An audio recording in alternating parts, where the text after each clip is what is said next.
Barabara kabisa mpenzi msikilizaji. Ni muda mzuri wa kukuletea taarifa ya habari katika lugha ya Kiswahili. Kwanza tunaanza na vichwa vyenyewe. Imeanzishwa siku ya 3 ya tarehe 22 mwezi wa 10 mwaka wa 2025 siku bila kazi iliyoandaliwa na muungano wa mashirika za kiraia ndani ya kijiji cha Elembwe, makao makuu ya sekta ya Lolenge tarafani Fizi, kwa lengo la kupinga ukiukwaji wa haki za kibinadamu unaofanywa na watu wanaoshikilia silaha. Viongozi wapya wa jimbo la kijeshi la 33 na wa operation Sokola ya pili kusini mwa jimbo la Kivu Kusini waliwasili mjini Uvira, makao makuu kwa muda ya jimbo la Kivu Kusini siku ya 3 ya tarehe 22 mwezi wa 10 mwaka wa 2025. Yaliripotiwa mara tena mapambano makali kati ya wazalendo na waasi wa M23 AFC siku ya 3 ya tarehe 22 mwezi wa 10 mwaka wa 2025 Panyangezi tarafani Walungu jimboni Kivu Kusini. Mpenzi msikilizaji, kunaona mengine mengi, endelea kupunya nasi mpaka mwisho. Mimi ni Ahmed Ofik, nasema karibu.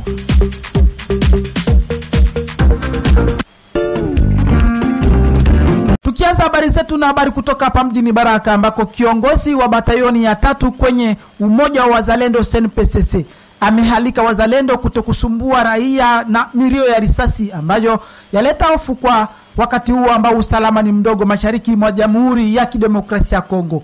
Wito huo umetolewa siku ya 3 ya tarehe 22 mwezi wa 10 mwaka wa 2025 na kiongozi Bwana Chalumba Leonard baada ya kuendelea kwa tabia mbovu ya wazalendo kufyatua risasi bila kujulikana sababu yoyote. Amesema kwamba tukio la hivi karibuni ni la usiku wa kuamkia siku ya 3 ya tarehe 22 mwezi huu tunao, ambamo risasi nyingi zimepigwa na kupelekea raia kulala kwa wasiwasi ndani ya mji wa Baraka. Chalumba Leonard ametoa pia wito kwa raia wa Baraka kuwa kimya ikiwa jeshi la taifa FARDC, polisi na wazalendo waendelea kutafuta usalama wa raia. Amemalizia kusema kwamba awaye yote mzalendo wa kundi lake wakundi ili au lile atake bainika kuwa anafyatua risasi olela huyu hapa atafuatiliwa na sheria. Imeanzishwa siku ya 3 ya tarehe 22 mwezi wa 10 mwaka wa 2025 siku bila kazi iliyoandaliwa na muungano wa mashirika za kiraia ndani ya kijiji cha Elembwe, ambao ni makao makuu ya sekta ya Lolenge tarafani Fizi, kwa lengo la kupinga ukiukwaji wa haki za kibinadamu unaofanywa na watu wanaoshikilia silaha. Kiongozi wa muungano huo amesema kuridhishwa na hali ya raia kuitika wito huo wa siku bila kazi.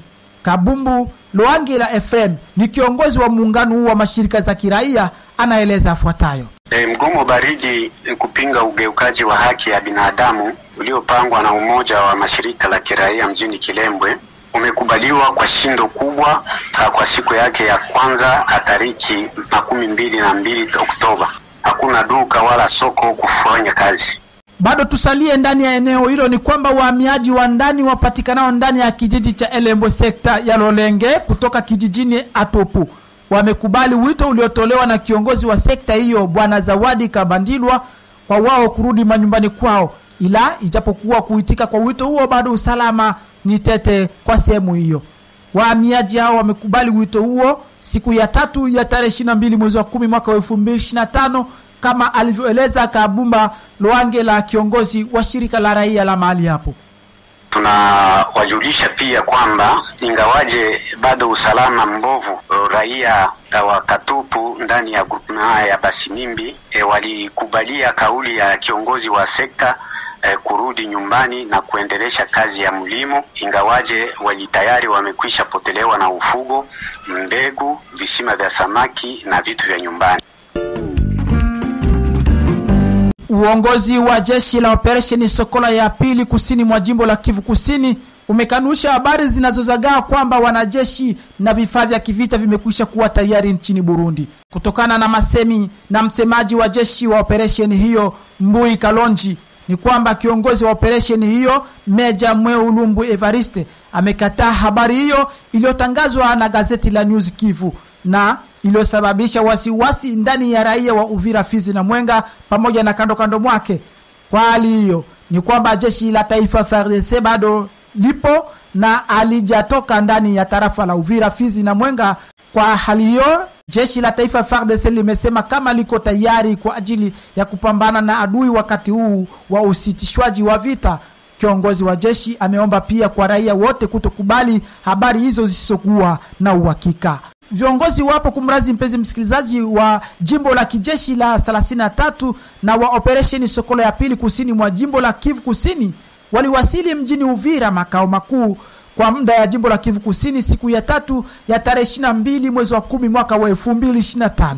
Miongoni mwa viongozi hao mnapatikana Generali Ilunga Kabamba Jean Jacques ambaye amechukua nafasi yake Generali Mwekumbulu Jean Daniel aliyefariki kwa marazi, na Generali Amuri Chiviri ambaye amemgomboa Generali Mweulumbu Evariste kwa uongozi wa operation Sokolo ya pili kusini mwa jimbo la Kivu Kusini.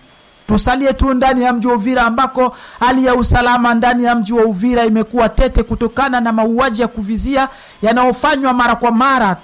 Tukio la hivi karibuni ni la mama mmoja kupoteza maisha baada ya kufyatuliwa risasi na watu wasiojulikana usiku wa siku ya pili ya tarehe 21 mwezi wa 10 mwaka 2025 ndani ya kata la Kalundu hapo mjini Uvira.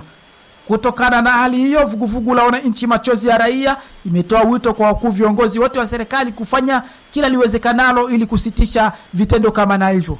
Emmanuel Abedi Pascale, huyu hapa ni kiongozi wa vuguvugu hilo la wananchi machozi ya raia ndani ya mji wa Uvira, anaeleza afuatayo. Hali ya usalama inaendelea kuzorota katika mji wa Uvira. Avenue Rugenge, mama mmoja ameuawa na watu wasiojulikana aitwaye kwa jina la Katarina na Biumbi, mama wa watoto 11, na waliompiga masasi mpaka sasa wajulikane nafasi ambao wamepotelea. Tunaendelea kulaani kitendo hicho ambacho sio kia utu, kitendo kibaya sana ambao kiusui na sheria. Huko tu masio wakuu viongozi wafungule uchunguzi kiukweli kwamba watambue na wanaofanya na hiki, waongeze vituo vya usalama ndani ya makata, na huku tuko tunaendelea kualika raia iwe macho, tuwe pamoja ili kwamba tupambane na hii hali ya ubakaji wa maisha ya wanadamu ambayo inaendelea kujiri hapo kwetu Uvira. Hii inakuwa kama vile sambla fasa autorite ambao wanapaswa kuleta usalama wenye kudumu kwenye wananchi. Malheureusement inaonekana kuwa sasa vile inefficace. Anjoko bwana ngambo wetu tulisema kwamba mambo ya patrouille duria ambao à l'instant même tunaona kama vile haiko ndio vraie solution, parce que inawezekana patrouille kunafanyikana madrama za matori cible zinaendelea kujiri hapa kwetu Uvira, na ile inaendelea kukosesha watu wengi usalama. Watu wengi wanakiona ile hali ya kuzoroteka kwenye kichwa, hawajui wakimbilie wapi. Ndio tulisema kwamba serikali iko pale kwa ajili ya raia na raia iko pale kwa ajili ya serikali, na serikali inapaswa kutupatia usalama wenye kudumu. Bila vile kabisa hatujui tutakimbilia wapi. Kumeripotiwa mara tena mapambano makali kati ya wazalendo na waasi wa M23 AFC siku ya 3 ya tarehe 22 mwezi wa 10 mwaka wa 2025 Panyangezi tarafani Walungu jimboni Kivu Kusini. Milio ya risasi ya silaha nzito na ndogondogo zilisikika ndani ya vijiji Iraga, Bwenda, Chianja na Businga kama ilivyobaini shirika la raia la mahali. Raia wa eneo hizo waendelea kuishi kwa hofu kubwa, huku harakati za kiuchumi na kazi za masomo ziliendelea kuzorota kwa muda, na raia wengine wengi waliripotiwa kuelekea ndani ya mji wa Bukavu. Tutamatisha habari yetu na habari kutoka kwa Butembo ambako shirika la raia tawi la manispa ya Bulengera mjini Butembo huko jimboni Kivu Kaskazini linashukuru kwa hatua ya mtoto mdogo mwenye kuwa na umri wa wiki 2 aliyekuwa ametupwa na mama yake mzazi mnamo tarehe 14 mwezi wa 10 mwaka wa 2025 kupata mara tena wazazi wake baada ya kulelewa siku kadhaa kwenye kituo cha kuhifadhi mayatima. Baada ya uchunguzi uliofanywa, mama wa mtoto huyo alithibitika kuwa ni kichaa, na kwa fursa hiyo shirika la raia la mahali linaomba kwa familia zote ambazo zina wanamemba wao wenye kuwa na ugonjwa wa kichwa kuwalinda vema. John Kameta Paluku, huyu hapa ni mwenyekiti wa shirika la raia la mahali hapo, alikuwa na haya ya kueleza.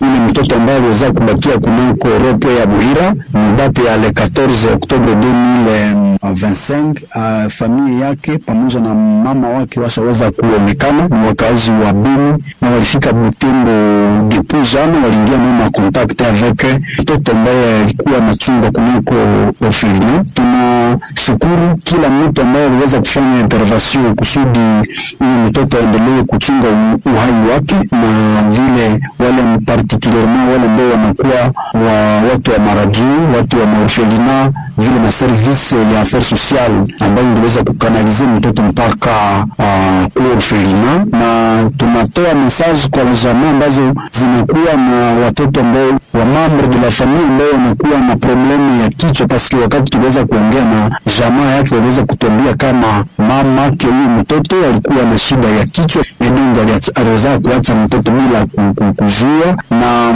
tunaita watu kama mtu anakuwa na jamaa anakuwa mtu ambaye anakuwa na mtu ambaye anakuwa na magonjwa ya kichwa, waweze kama anakuwa na mtoto, ni ya maana kuweza kutosha mtoto kwa mama yake kusudi aweze kuchungwa na membre de la famille.